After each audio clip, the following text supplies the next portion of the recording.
Welcome to steno dictation. अगर आप हमारे चैनल पर नए हैं तो हमारे चैनल को सब्सक्राइब करें और बेल आइकन ज़रूर दबाएं। डिक्टेशन 5 सेकंड बाद शुरू होगा। स्टार्ट।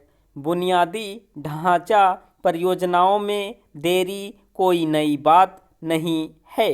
हालांकि इस समस्या से पार पाने के लिए समय समय पर सख्ती बरतने का प्रयास होता रहा है, मगर अब तक उल्लेखनीय नतीजे नहीं निकल पाए हैं। यही वजह है कि विलंब से चल रही परियोजनाओं की लागत बढ़ जाती है, जिसका बोझ सार्वजनिक खजाने पर पड़ता है। सांख्यिकी और कार्यक्रम क्रियान्वयन मंत्रालय की ताज़ा रिपोर्ट के मुताबिक 150 करोड़ रुपए से अधिक खर्च वाली 431 बुनियादी ढांचा परियोजनाओं की लागत 4.82 लाख करोड़ रुपए से अधिक बढ़ गई है। मंत्रालय की रिपोर्ट के अनुसार बीते दिसंबर तक 1820 ऐसी परियोजनाएं देर से चल रही थीं, जिनमें से 432 परियोजनाओं की लागत बढ़ गई है। ये परियोजनाएं औसतन 3 वर्ष से अधिक की देरी से चल रही हैं। इसके प्रमुख कारणों में भूमि अधिग्रहण में विलंब, पर्यावरण और वन विभाग से मंजूरी मिलने में देरी और बुनियादी संरचना में कमी को बताया गया है।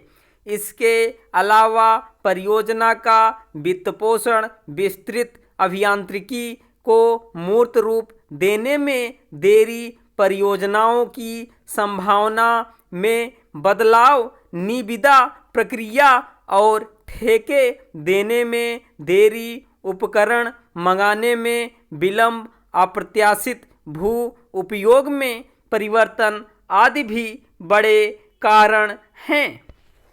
ये सारी वजहें पहले भी बताई जाती रही हैं। इससे निपटने के लिए परियोजना में देरी होने पर ठेकेदार से प्रतिदिन के हिसाब से विलंब शुल्क वसूलने का प्रावधान किया गया।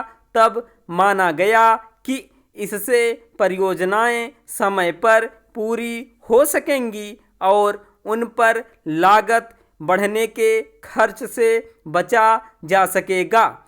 मगर अब भी 400 से ऊपर परियोजनाएं अगर 3 वर्ष की औसत देरी से चल रही हैं, तो जाहिर है कि परियोजनाओं को मंजूरी देने से पहले उनके व्यावहारिक पहलुओं का मूल्यांकन ठीक से नहीं किया जाता।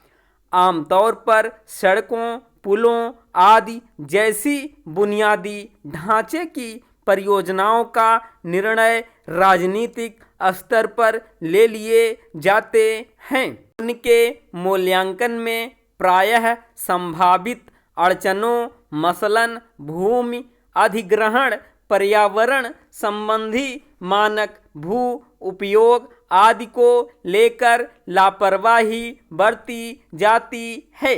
बिना जरूरी मंजूरी के परियोजनाओं के ठेके इस विश्वास के साथ दे दिए जाते हैं कि उन अड़चनों से पार पा लिया जाएगा। इसका नतीजा यह होता है कि कहीं अगर परियोजना के बीच में आने वाले किसी छोटे से हिस्से पर भी किसी ने मुकदमा कर दिया, तो वह तब तक लटक जाती है जब तक न्यायालय का निर्णय नहीं आ जाता। मुआवजे आदि को लेकर भी विवाद पैदा हो जाते हैं।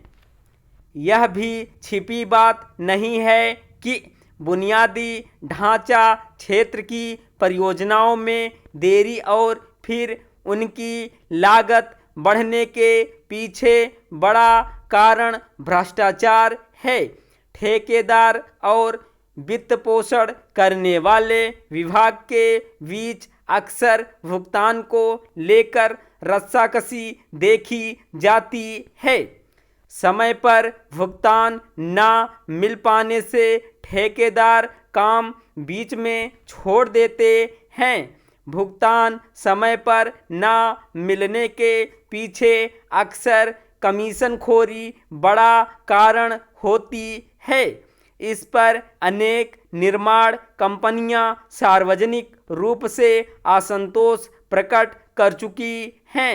परियोजना में विलंब होने का अर्थ है कि उसमें इस्तेमाल होने वाली सामग्री और सेवाओं की कीमत बढ़ती जाती है। कई बार सक्षम ठेकेदारों को काम न दिए जाने की वजह से भी उनमें जिस ढंग की अभियांत्रिकी का उपयोग अपेक्षित होता है वह नहीं हो पाता। ये सारे तथ्य किसी से छिपे नहीं हैं, मगर इनमें सुधार के व्यावहारिक उपाय नहीं किए जाते तो जाहिर है परियोजनाओं को समय पर पूरा कराने की इच्छा शक्ति का अभाव है। स्टॉप।